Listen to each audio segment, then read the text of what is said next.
The history of the Belgian Congo is a complex and often troubling chapter in global colonial history.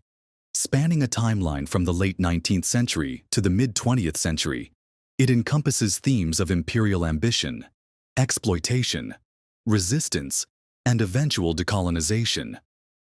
Below is a comprehensive exploration of the Belgian Congo, focusing on its formation, exploitation, resistance, and eventual independence. Origins and establishment.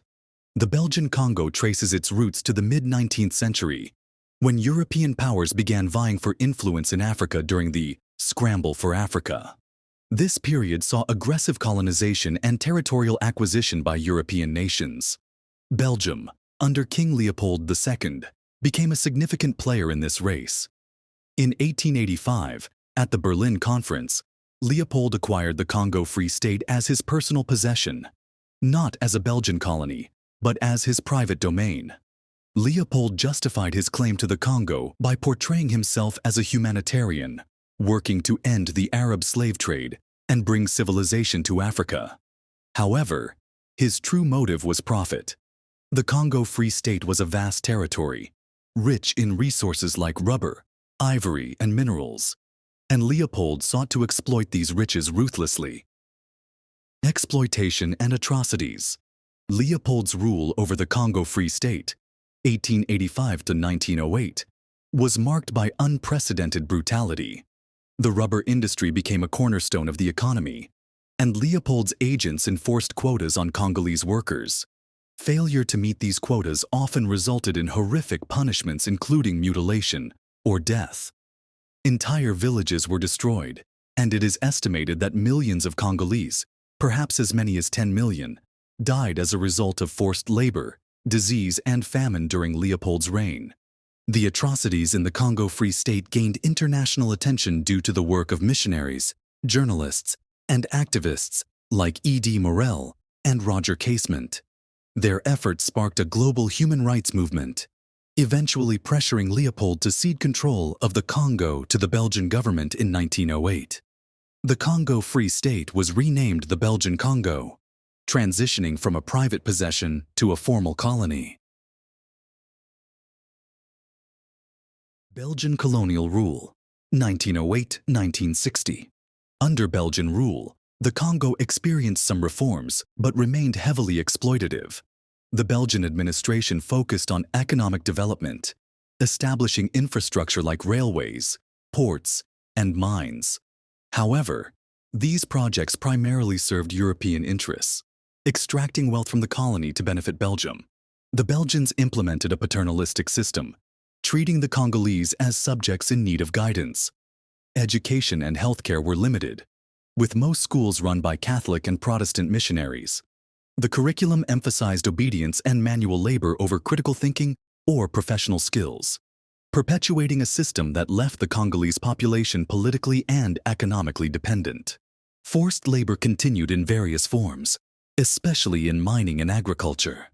Companies like Union Minière du Haut-Katanga extracted vast quantities of copper, cobalt, and other minerals, enriching Belgium while leaving local communities impoverished. Resistance and the road to independence. Despite the oppressive regime, resistance simmered throughout the colonial period. Early resistance took the form of rebellions, desertions, and sabotage, but these were often brutally suppressed. Over time, a more organized nationalist movement emerged, influenced by global decolonization trends after World War II. In the 1950s, Congolese leaders like Patrice Lumumba, Joseph Kasavubu, and Moise Tshombe began to advocate for independence. The colonial administration, caught off guard by the growing demand for self-determination, attempted to implement gradual reforms. However, these measures were too little, too late. By 1959, political unrest had escalated, with protests and strikes becoming more frequent. The Belgian government, facing mounting pressure both domestically and internationally, announced plans for Congo's independence.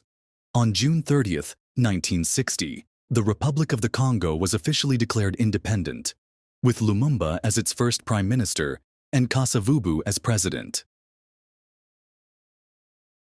Post-independence challenges. Independence brought immense challenges.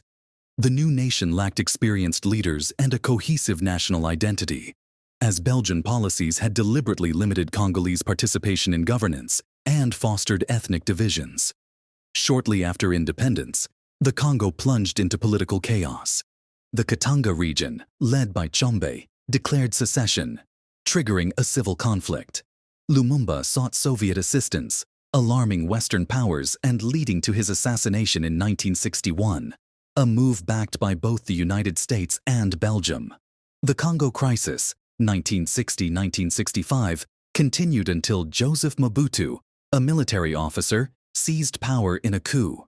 Mobutu renamed the country Zaire in 1971 and ruled as a dictator until 1997.